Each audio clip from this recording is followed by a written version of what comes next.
Hey there, welcome to episode 57 of Social Business Engine, the podcast that showcases industry thought leaders who represent modern business in action through the culture and technology of social. I'm your host, Bernie Borges of Find and Convert. Thanks for listening. On this episode, you're going to meet Adrienne Sheares. Adrienne is the Social Public Relations Manager for Cision and its family of brands, which include PR Web, Help a Reporter Out, aka HARO, Visible Technologies, and Eye Contact. On this episode, we're going to discuss the similarities and differences between an influencer and a customer advocate, and how brands can create influencers from some of its customer advocates. This episode is sponsored by Cision. We've partnered with Cision to publish Social Business Journal Volume 2, a how-to guide in influencer relations. Visit socialbusinessengine.com/Cision, and that's spelled Cision, to download this journal and up your influencer marketing game in 2015. And now let's get to my conversation with Adrienne Sheares. Adrienne, welcome to the Social Business Engine podcast. Hi, Bernie. Thank you so much for having me. Absolutely. Well, Adrienne, let's talk about the difference. First, let's start with what is the difference? Because I've heard people kind of use the term influencer and customer advocate interchangeably, and I really believe there's a little bit of kind of confusion out there. So, what is the difference between an influencer and a customer advocate? Yeah, I actually get into a few debates about that here at the office. Honestly, I don't think there's that large a difference. I think it may be a little bit of semantics because in the grand scheme of things, they come from the same root. Like, for example, people just don't trust brands anymore. They trust their friends. They trust people within their community. They basically trust people who don't have, like, skin in the game, which a brand does. So I think the main difference is probably the amount of reach they have. Like, for example, an advocate could be someone who doesn't have a large network, doesn't have a lot of following, but they love your brand, they interact with it, they speak highly of it, and they know their stuff. Mm-hmm. I think an influencer just has a larger platform, and that can have a maximum amount of reach. However, depending on your brand or your niche, that may not matter because you basically want to reach the right people, not necessarily the most. So I think that's a little bit of a difference. Right. So if I can kind of say that back to you, Adrienne, then an advocate is someone who truly loves your brand. They're a customer, right? They wouldn't love your brand if they're not a customer. And as a result, they are willing to advocate for just genuine reasons. But that person may or may not be an influencer, meaning, like you said, they may not have a large following. So did I kind of get that right? Yeah, I think you got that. I think the only thing is, surprisingly, they may or may not be a customer, Okay. which I know sounds a little confusing. But I know at Cision we have software, and one of our things we cater to is the PR industry. So some people really advocate for us. They may love our webinars, they may love our blogs, but they actually may not be a client. They may be a former client and they move on to a new business that doesn't have us, but they still say great things. So they don't necessarily have to be a customer. I guess they're just knowledgeable of your brand and what you offer. Yeah, you make a really good point. I think that's a key point too, because as you said, so I may not be a customer, but I may like what a brand stands for. I Right. may like the values of that brand, but I may not be a customer. But as a result of me being in agreement, in alignment with the brand's values and maybe their impact and maybe in the community and that sort of thing, I may be an advocate. So that's a really key point. I'm really glad that you made that distinction. So what are some of the kind of misconceptions that's associated with this whole advocacy versus influencer thing? Yeah, I think a lot of people have the misconception that you need like a Justin Bieber, some type of celebrity, to be an influencer. And an influencer or advocate doesn't have to be a celebrity. You don't need to pay them like $200,000 per tweet. Another misconception is that you can just pay someone to be an influencer. Basically, when it comes to, I think, advocacy and influencer, you want quality over quantity. I think another misconception would probably be that only big brands um, can do this. For example, if I'm a car company, I give Beyonce a new car and she rides in it and Instagrams it and all that good stuff. And you're like, wait, I don't have that. How am I gonna, Mm-hmm. do advocacy or influencer relations? And that's kind of when I say everybody has something that makes their brand or their product or service unique, and kind of leveraging that, being creative and using the resources of what you have, and focus on forming genuine relationships, not just saying, okay, this person has 100,000 followers. Let's work with them, kind of doing your research and making sure this person has the same similar values as you, that make sense to your audience, someone that has an audience that you would like that makes sense. Yeah, so I think those are a little bit. I know Okay. I hit on a lot of things. Yeah, no, you did. You covered a lot of territory there. So where my mind is going then is like one of the things that you said is you don't need celebrities, and so that means anybody that's loyal to the brand, that's an advocate, is somebody who is potentially very valuable. So how do you identify advocates for a brand?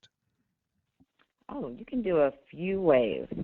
So I'm clearly a social media person, based off my position. Hmm. So I use a lot of social media listening tools. So I see clearly I use Cision, Invisible Technologies, but you can also use other tools like Topsy. And I'll go back a little bit of, Cision has the capability for you to find influencers, pretty much based off keywords and kind of seeing who comes up.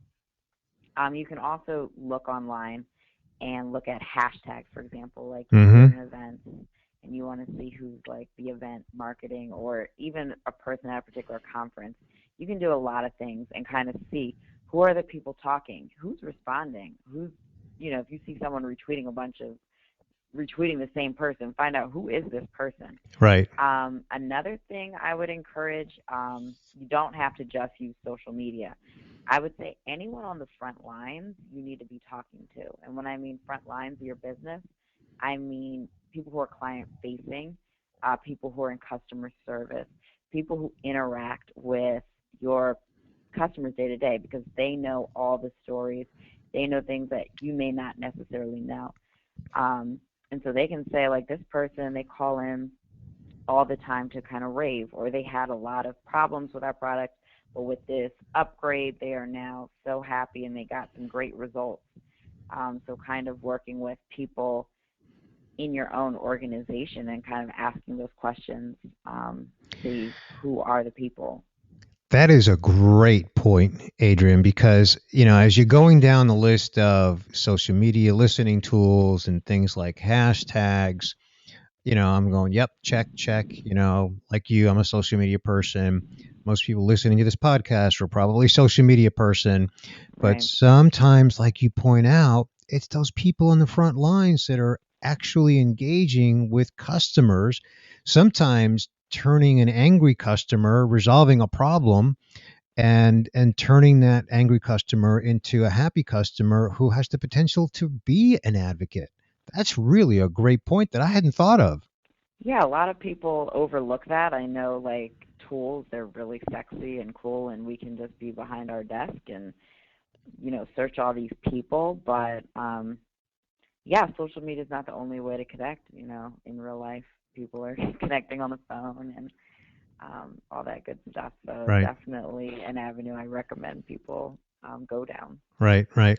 So, are there any kind of barriers or challenges associated with a brand really trying to be very intentional about embracing customer advocates? Yeah, there could be a few barriers. I think the one would be the resources. I think, especially if it's new to your organization, it's kind of like, okay, I'm not a sexy brand, or I don't have a lot of money, so how can I do this? So I think that's once again where your research comes into play. And then I also say, like, be creative. I know at Cision we do a holiday, um, just something nice for the holidays for people who have either done great work with Cision or people we appreciate, or kind of like a thank you. And we have a lot of people that we view as influential or advocates that we want to include, but we don't necessarily have the largest budget to accommodate all these people. Like, we can't give you everybody a new iPad or an iWatch or whatever is the newest thing. Mm-hmm. So we kind of had to put our heads together and kind of think, well, what can we offer? And so in 2014, we had a huge year. I don't know if you heard, but we acquired Visible, we merged with Vocus, Gorkana. So there's a lot going on with our product and Yeah. just kind of where we were in the PR industry.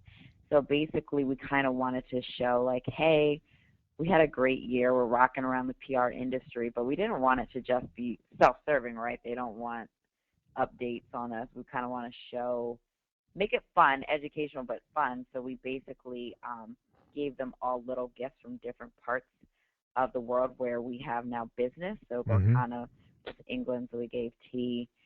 Visible Seattle, so we gave some nice coffee. Cision is Chicago, so we gave Garrett's popcorn, which is phenomenal.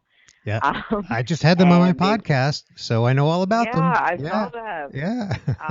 So yeah, so they were like, "Oh my God, like, this is great." We made a song, like, instead of rocking around the Christmas tree, rocking around the PR industry, and made a nice little note. And so, in the grand scheme of things, it wasn't that expensive as giving, like, a fancy watch or something like that, but it Right. showed our creativity. It kind of represented us. It made sense for our brand, and they ended up really loving it. And That's so awesome. that was a way for us to do something. So your organization could do, like, a virtual tour if you have a really cool office or a really cool plant, exclusive access to any events, early access to products. Kind of, you can do so many different things, or just invite them to events. There's just so many things that you can think of to show your appreciation and foster those relationships. Yeah, there's actually an example that I want to share with you. But first, what I want to do is I want to pause for a brief message from our sponsor. And Adrienne, you know how that is. That's Cision. Yeah. Yeah. So you know that we here at the Social Business Engine are super excited to partner with you at Cision in Volume 2 of the Social Business Journal. This is a how-to guide in influencer marketing where people can discover a three-step process provided by Cision on how to develop an influencer relations program. And they'll hear from business experts on everything from what an ideal influencer looks like to the secret sauce of penetrating the sphere of an influencer. These 21 business experts deliver bite sized insights that give actionable takeaways for an influencer relations strategy. And of course, everybody can download Social Business Journal Volume 2 at socialbusinessengine.com/cision. And that, of course, is spelled Cision. So, Adrienne, you reminded me of an example of one of those advocate programs. So, a previous guest on my show was a gentleman from James Royer's his name from the Tampa Bay Lightning, which is a hockey team in the NHL. And I live in the Tampa Bay area. And they have an advocate program that they call the Social Captain. And they identify somebody from the local community and they invite him or her in to be the social captain for the evening. And all they do is they give the person a complete tour of the whole facility behind the scenes. They meet some of the players. They meet, other staff that work for the Lightning. And again, it's all behind. They get kind of the royal treatment of like behind the scenes. They're given 4 tickets, really nice seats, and then they're just really asked to just say, hey, share what you want to share on social media, but they're not really asked anything more specific than that. And it's really fantastic. I had the privilege of being a social captain one time, and I've kind of watched others, and that person always is very, very vocal in social, taking pictures and just sharing the whole experience. And it's really been an effective program for them. And that's really just an example of a customer advocacy program. Yeah, I love that. And That it sounds doesn't very cost them cool. any money either. I mean, except, okay, 4 tickets, but they have tickets. Yeah, they're using their resources that Right, they have. exactly. Exactly. So, where I want to go next, Adrian, is if if you're a brand and you've identified advocates, whether it's through customers or customer service people on the front line or your sales staff or social listening tools, you've identified some advocates, but they don't necessarily have a big following, meaning they're not very influential, but they're loyal. So, what are some ways that a brand can kind of turn an advocate into an influencer? Yeah, that's a good question. So I think it needs to be a two-way street, right? You need to give them a platform. They need to, I guess, be themselves, definitely help you out, but you need to give them a platform. So a few ways we do this is kind of giving them, I guess, giving them access, right? So giving them the opportunity to cultivate those relationships. So for our former conference, Demand Success, which took place last year. It's a really cool conference. We'll have another one probably in the fall. But basically, we bring all these great speakers. We had like celebrities like Adrienne Grenier from Entourage come, and tickets are pretty pricey. So what we did is we identified budding influencers, which I guess would be similar to advocates.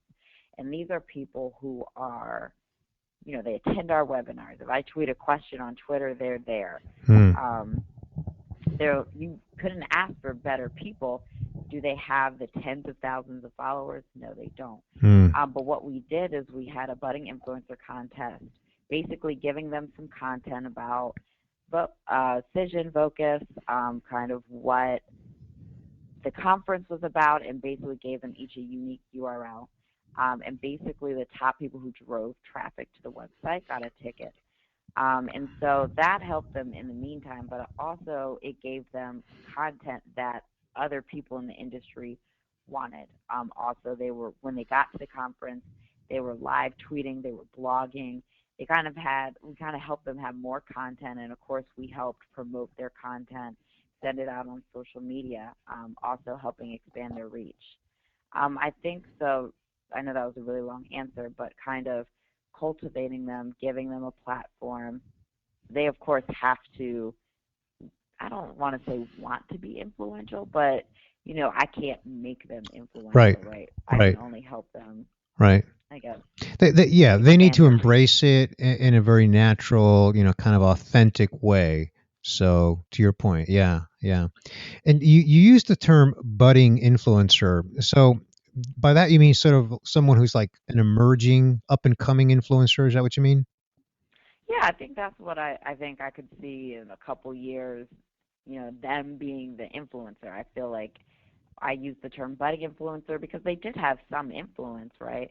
They're starting to get some traction. They were having their own blogs. They were doing all the right things. They had an authentic voice. Um, they just didn't have the largest reach yet. And so I also feel like with budding influencers, they're great to work with because big influencers are like, well, I need a 4-star hotel, or I need this, or I need that. I think the budding influencer, they're more receptive to you and they're very excited that Mm-hmm. you've reached out to them Right. and will work a little harder, Yeah. I think, Yeah. to get that influencer And status. we're really tapping into just this, natural kind of human. I don't know if I want to use the word psychology or what. I'm not sure what word I want to use, but I think you see, you get my point, Adrian, and that is that when someone is really genuine about being an advocate for you, and then you reach out to them and give them the platform, then naturally they just want to embrace it. It's just a natural reaction, you know Right. and so that's a great example. So that conference is called Our Demand Success. Was that the name of it? It's called Demand Success. We're Okay. actually changing the name. That was a Vocus conference, and now that we're Cision, we want to have a brand that reflects both organizations. So Okay. that will be, I believe, in the fall. So you'll look out for the new announcement and everything that'll be coming up. Okay. All right. Cool. So let's talk about something that we talk a lot about here on the Social Business Engine podcast, and that is measuring. So, how do you measure success of advocates and influencers? Yeah. So similar to anything else, you need to set goals in the beginning, right? So it could be increased website traffic. It could be increased sales. It could be a lot of things. The one way that I know we do for the budding influencer, right, we literally gave them each a URL to see how much traffic they drove Okay. and kind of compare that to other things that we do. Another Now, thing did I did they know? mentioned, I'm sorry to interrupt, but did they know that you were measuring that, or was it just they implied? knew because we told it had like their name and we're like whoever has the top Okay. website traffic Right. Right. wins. Okay. Yeah, you mentioned that. Um, Okay. so another thing I mentioned earlier was the holiday um, campaign, and so historically we had low conversation rates in December on social, mainly because people were checked out, ready to go for the holidays. It just was kind of a dead time for us. So that was another thing that we measured was increase of conversation. That was pretty important to us.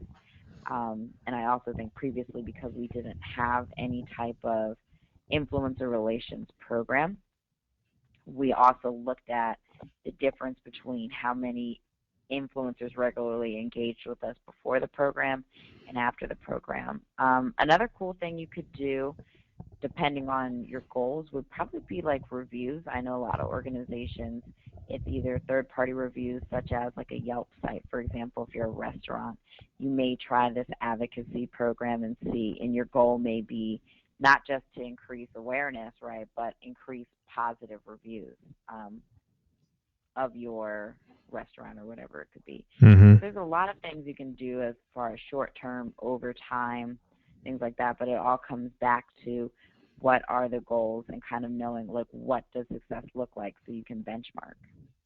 Right. Right. Well, key point. You've got to start with goal setting, and then I would also suggest, and I know you know this, but just for conversation's sake, Adrienne, that the goal setting needs to be realistic too. So if a brand says, if a brand is a B2B brand that has an enterprise level, six-figure ticket kind of a price point, there shouldn't be a goal of, well, we want to generate 10 sales of, $1 million systems, from our influencer program.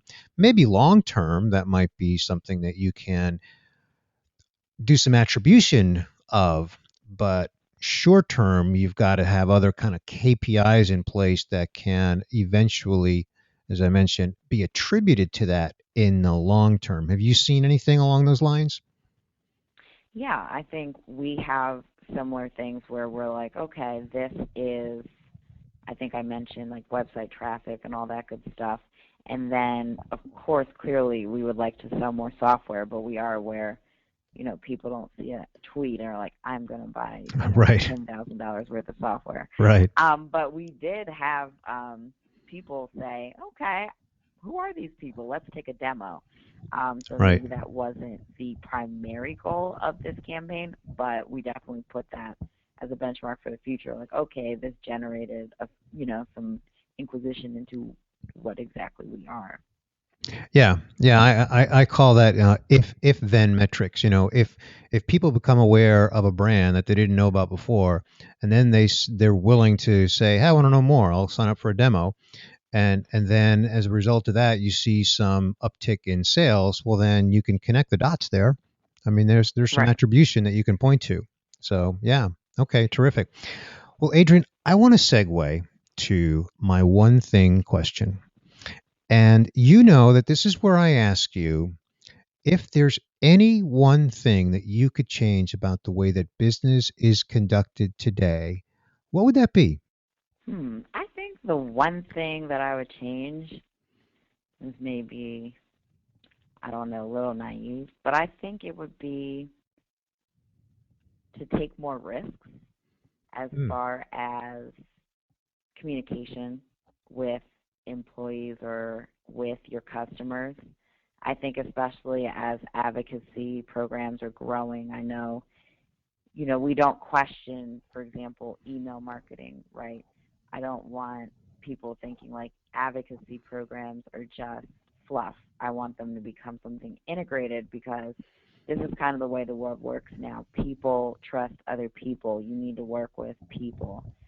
So kind of taking risks from, I guess, what the standard, business model is, and kind of opening up to new things. So taking risk by investing more in people through advocacy, through communicating, maybe experimenting with different ways to engage people, because like you said, and I couldn't agree with you more, people trust people, not logos. Right. So it may not be advocacy for your brand, it may be something else, but kind of taking that risk to find out what it is. Right. Okay, cool. Awesome. Well, Adrienne, before we segue to my little outro here, why don't you let people know how they can connect with you online, and if there's anything coming up, like you already mentioned, the Demand Success Summit, which shall be renamed in the fall of 2015. Right. But how can people connect with you online? Yeah, so I am always on Twitter. You can find me at Social Media DC, spelled exactly the way it sounds. Of course, you can find me at Cision. Of course, that's the business me. And then we always have things coming up. We have webinars every month on influencer relations. I think we have another one on PR measurement. Just things that are, I guess, relevant to the social PR world. So definitely check it out. You can always get updates by following Cision on Twitter, and then you'll definitely find out more about the conference. It'll be a lot of fun, and we're really excited about it. So, awesome. Yeah, it sounds like fun. I'm going to be looking for my invitation. You know that, don't you? I know you are. And I just want to make sure your Twitter handle was Social Media DC, as in Washington, DC? Yes. Okay, terrific. Well, my listeners know that I will have a link in the show notes to all of that, and that is at socialbusinessengine.com/podcast. So, Adrienne, thank you so much for being here today to share your insights on customer advocacy and influencer relations. I really, really appreciate it. Yes, thank you so much. I had such a great time. Terrific. Well, I also want to remind everyone that they can get their copy of Social Business Journal Volume 2, a how-to guide in influencer marketing that we produced in cooperation with Cision, and that is available at socialbusinessengine.com/Cision. And I always like to remind everybody to visit our video channel, where you can catch interviews with other inspiring business professionals that are succeeding in modern business through social. And then lastly, if you've enjoyed this podcast, I would be very grateful if you would write a review in iTunes. And to make that easy, we've set up a page that's socialbusinessengine.com/iTunes, and it links directly to the podcast. Until next time, this is Bernie Borges of Find and Convert, wishing you continued success on your social business journey.